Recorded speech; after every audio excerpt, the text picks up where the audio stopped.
and obviously the biggest news would be Jalen Hurts and the fact that there's no secrets there, is what Nick Sirianni said. He knows he's our guy, but I mean, Howie also said it's our job to do everything we can to improve the team. So as of today, what's today? January 19th? Jalen Hurts is the quarterback of the Philadelphia Eagles. The key is September, later in the year. And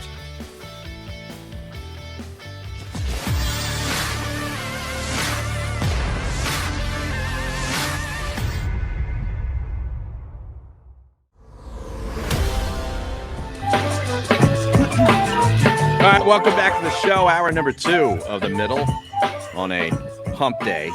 Barrett loves hump day. Hump day. And we got our special guest coming up who's just been, I believe he was either there or he watched it on Zoom. I don't know, but he's got all the details of the very interesting Howie Roseman Meet the Media session. John McMullen, welcome to the show, man. How are you? Doing well. How are you guys? Was it that interesting? I don't know. It wasn't that interesting to me. Well, were you there live or was this a Zoom No, deal? This was Zoom. We're still in Zoom world. They don't want us, obviously with COVID-19. Yeah, they don't want you dirty media people in there affecting the place. Unwashed media people near Howie Roseman. Unclean. The street rabble that is the Philadelphia sports media. Exactly. Did he come out smug though? No, he didn't. But it was typical Howie in the fact that you're not going to get any real information. I guess the biggest thing was Brandon Graham. He said we're going to have a role for Brandon Graham next season, which is nice to clarify. I mean, we kind of knew it, but at Brandon's age, coming up an Achilles injury, Brandon Brooks wouldn't confirm much about him. Obviously, he's not going to be back. There's speculation he might retire. Just mentioned we're worried about his health right now. And obviously the biggest news would be Jalen Hurts and the fact that there's no secrets there, is what Nick Sirianni said. He knows he's our guy, but I mean, Howie also said it's our job to do everything we can to improve the team. So as of today, what's today? January 19th? Jalen Hurts is the quarterback of the Philadelphia Eagles.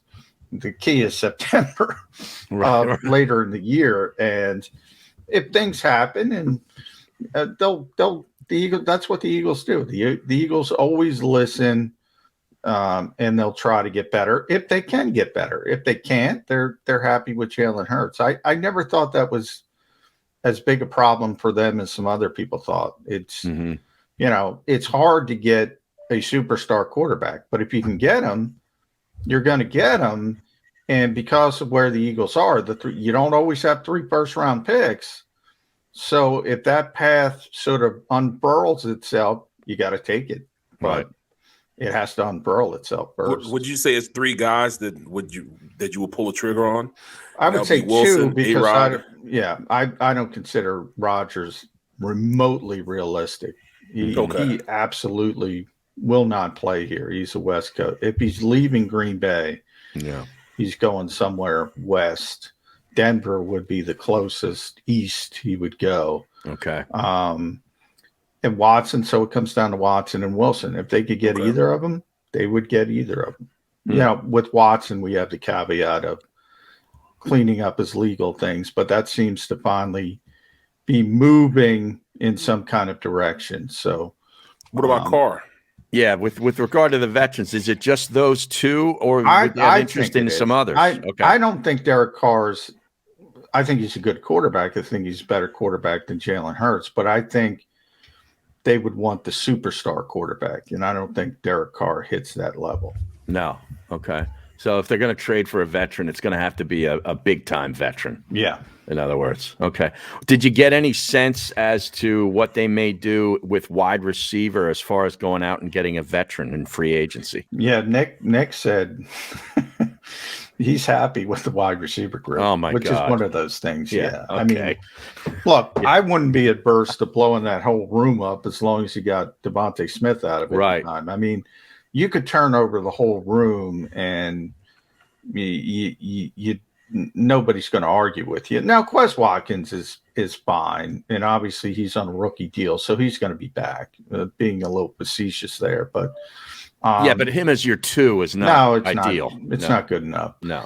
Jalen Reagor's going to be difficult to move. I think the Eagles would love to move him at this point, but you're not going to get anything for him. He's still on his rookie deal, so that might be a situation where they bring him back, but he's inactive, and you just hide him on the back end of the roster. J.J. Arcega-Whiteside is probably time to move on. Greg Ward is probably time to move on. And I agree with you, Harry. They should get a veteran wide receiver, a veteran who can already play.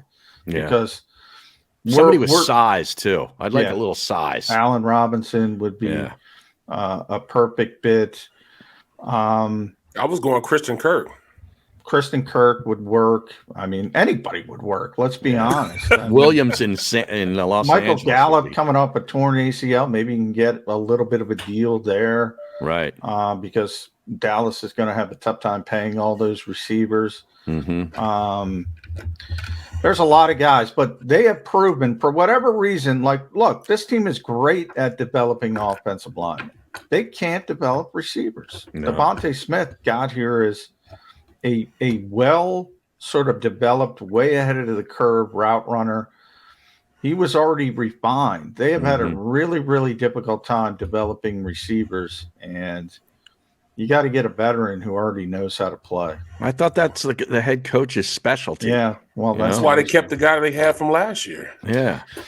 Well, the thing with and that was an interesting part of the Nick wouldn't confirm all the coaches would be back. He's still going through the meetings with his staff. I think, unfortunately, Aaron Moorhead would be one of the more likely coaches, assistants to, Jeffrey Lurie tends to like to scapegoat people as he gets older. And there's one or two people you place the blame on.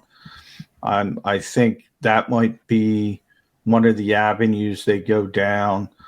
But we'll see. One thing about Nick Sirianni, if you go back to training camp, he spent a lot of time with these receivers, a lot of time. And again, you put Devontae Smith aside, most of them got worse. Right. Wes got better. Yeah, Jalen got worse. See, Barrett JJ laughs, but I agree with you, John. I've been saying this all year, and Barrett just keeps laughing at me. Yeah. They got worse. They got worse. At one point, I remember I probably told you guys on the show at some point, I'm like, this guy's the head coach. Why is he spending all this time with the receivers? You told me that a bunch of times. Yeah. Like he was a position coach again or something. Yeah. And they got worse. Yeah. And so I don't. Too much fertilizer. I think they got the wrong kind of fertilizer. Sometimes that burns the roots up. You put too much fertilizer. Good point, Harry. It ruins the flower. That Miracle Grow. That's bullshit, that stuff. That doesn't work. Yeah. I'm with you. Oh my goodness. Well, all right. Well, as they go forward, Barrett. Gannon. Look what. What do you say with Gannon? I was going to ask. Hey, the guy's getting interviews all over the place. Denver's coming here today. They interviewed Gerard Mayo. Probably they're in Boston area now. Is Bob Lamont his agent? They're coming. I don't know. Probably. Yeah. Probably. But look, I mean, it is a weird disconnect. The guy is really well regarded around the NFL. And that was last year. I mean, there were a bunch of teams that wanted to hire him as a coordinator last year, and the Eagles got him. You don't get 3 head coaching interviews by accident. One you can kind of write off and say, all right, maybe he knows George. He knows George Payton. You can write that off. Like Hines Ward. Vikings. Yeah. He was with the Vikings in the past. You can maybe even write that off, but Houston wants to talk to him, and who knows, maybe more when it ends up. I don't think he's going to get a job, but you never know. Oh, you don't? No. Okay. Nick Sirianni, had one interview last year. Nobody knew Nick Sirianni. He was on nobody's radar. And he got in the room, and he won Jeffrey Lurie over. I'll tell you what, man, JG can win some people over, so you never know. But I think it's a little bit too early. I think he's going to be a head coach in this league, but I think he'll probably be a runner-up to some jobs, and he'll be back as a defensive coordinator. But I'm not sure Eagles fans like that, to be honest. If we find out that part of that interview with Sirianni was playing Rochambeau, talking about fertilizing plants and watching a Rocky movie, then people are going to lose their freaking mind. Which Rocky movie was it this past week? We forgot about the Rochambeau. Yeah.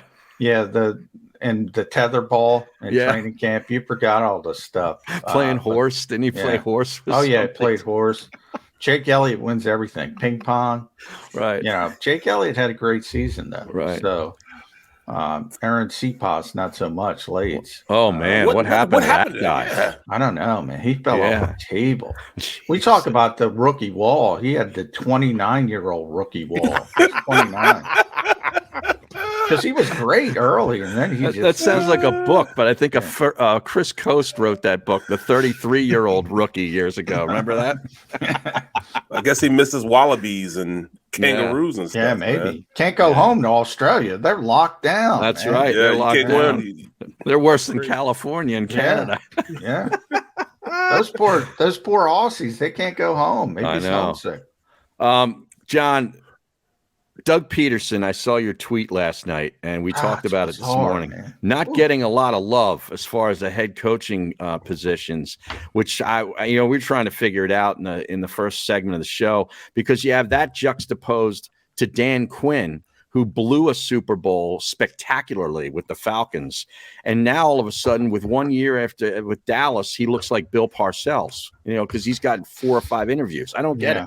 Yeah. I don't get it. Matt Eberflus he's the Hansel, as I like to call him. If you remember Zoolander, Mugazzo, he's so hot. Every year there's a Hansel, and Matt Eberflus is great reference. Hansel. Oh, that's fantastic. Yeah, he's getting 2 interviews, and he's on his 2nd interview in Jacksonville, 2nd interview in Chicago. No offense to Matt I mean, he was Jonathan Gannon's boss in Indy, but who the heck is Matt Eberflus? What? Doug Peterson wins a Lombardi Trophy here. Last time I looked, it's the only one they got. And by the way, Eagles fans think he stinks. They did a number on Doug Peterson leaving the Eagles, leaving the NovaCare complex, and the rest of this league is buying that nonsense. I don't know how you get interviews. You mentioned Dan Quinn. He's one of, Jonathan Gannon. I love JG. Everybody knows that. They joke about because, we're friendly, but this guy's getting 3 interviews and nobody wants Doug Peterson. It makes no sense to me. No sense whatsoever. And the Eagles kind of spun this narrative. It is the dumbest narrative I've ever heard. And that's that Doug didn't have enough contacts in the NFL to build a coaching staff. Right. Well, first of all, let's flush this out right here on the middle with Harry Mays. Let's do it. We flush a lot of things here on the middle. Andy Reid, you're working for Andy Reid, who mints head coaches in this league. Basically, if you become an offensive coordinator, you're going to be a head coach. And people say, well, why isn't Eric Bieniemy? I got news for you. Eric Bieniemy, there were some issues in his life, and people are scared that they're going to be brought up. That's the only reason Eric Bieniemy hasn't become a head coach in this league. But forget about that. If you're offensive coordinator for Doug Peterson, you're going to be a head coach in this league. So the Eagles' assessment is, Andy Reid should have quit to go mingle with other fired assistant coaches and unsuccessful. It makes no sense. You're not leaving Andy Reid unless you get fired. And then you go meet. Plus, the second part of that drives me crazy. The guy played in the stinking league for 13 years. He knows That's everybody. what I was going to say. Right. That's what I was going to say. Even I know everybody. Right. Barrett knows everybody. Everybody in this league knows everybody. Oh, he can't put together a stat. Give me a break. I've always thought that. And Press Taylor's the best example of this because I can't tell you how they shoved Press Taylor down our throats. Oh, this guy is such a young, brilliant offensive mind. He mined the Philly special from a meaningless Chicago, Minnesota game in week 17 of whatever it was, the 2016 season. He found all that stuff. Doug Peterson didn't hire Press Taylor. He was here. They hired Press Taylor. And then all of a sudden, Doug took an interest in him, and he becomes an idiot. And people buy this. Right. That's what? That's what I've been saying for the longest. Doug came in, and there were already coaches here. Yeah. And I'm saying, like, this organization thinks that, all right, we took Doug Peterson and we made him a Super Bowl winning coach. We made him the coach he is. Look what we did this year. We took a guy that nobody knew about, nobody have interviewed, and went to the playoffs with this coach. We know how to build coaches here, just like we know how to build quarterbacks here and GMs here. We are a QB, GM, head coaches factory. What? That's totally disrespectful. A lot of ego involved, and I will say Doug is way too loyal. I mean, yes. He is way too loyal. He didn't want to fire Carson Walsh. I mean, there's certain times where you got to go, all right, I got to let this guy go. He didn't want to fire Mike Rowe. He didn't want to fire. He wanted Press Taylor to be the offensive coordinator. He wanted to bring Corey Unlin back. He wanted to elevate Matt. He's really loyal to the people around him, which can be good, but you got to play the politics game as well. Like I said about Nick Sirianni, Nick was very savvy today when he was asked about the assistant coaches. He doesn't know what Jeffrey Lurie's going to tell him. So he's going to say, I'm still evaluating. And then Jeffrey says, all right, you got to fire so-and-so. Well, you got to fire him. Yeah, instead of saying all my assistants are back and then having the owner 2 days later saying that, no, this guy's out. Yeah. Exactly. I'm all about that, man. Yeah, remember that? Yeah, from out of nowhere, I'm having my guys back the next day. That was Mike Rowe, and that's what started all. That's why Doug put his foot down. He said, I'm not doing that again last year. Publicly neutering your head coach and then also making it look like the organization's left hand doesn't know what the right hand's doing. It's all bad. So, all right. Anything else hot from that, John? I doubt it, but did you get any indication as to where they might go, at least with one of the draft picks? They have 15, 16, and 19. My one guarantee is they will not pick 15, 16, and 19. Right. I agree with you. We are on the same page again. I don't think they're going to take 3 first-round picks. They're either going to trade one of them to get a first-round pick next year in 2023. I wouldn't mind that. Up. I would say edge rusher is the one position where they want to get.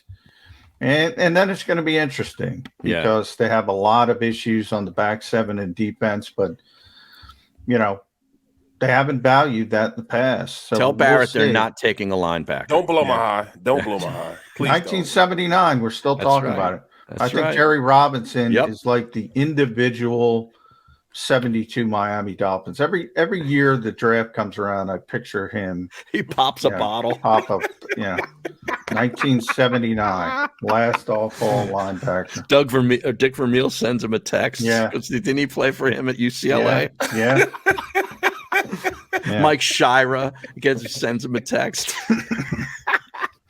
All right, John, we appreciate it, man. Love checking in with you, and thanks for all the info. All right, thanks, guys. Yep. All right, there he is. JF McMullen on Twitter. He's great. The Mafia, bro. The Mafia. He's got his own Mafia. He needs more followers, man. I still can't get over his follower count. Although the follower count on Twitter is somewhat bogus anyway, because I keep losing followers. It's unbelievable. I don't even say anything like remotely controversial, but I lose followers, and I'm like, how is that? Like, incredible. Bro, I only have 18,000. This show becomes more and more popular, yet I'm becoming less popular. Right. Look, on Twitter. Well, you know what? When I started this show out, I only had like 9,000 followers.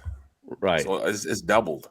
Right. Thank you doubled. You, everyone. Right. Yeah. You doubled, and mine still stays capped right around where it's been at like 41,000 and something. It'll be like I see all these people add in, oh, so-and-so followed you, so-and-so followed you. But yet my number's lower.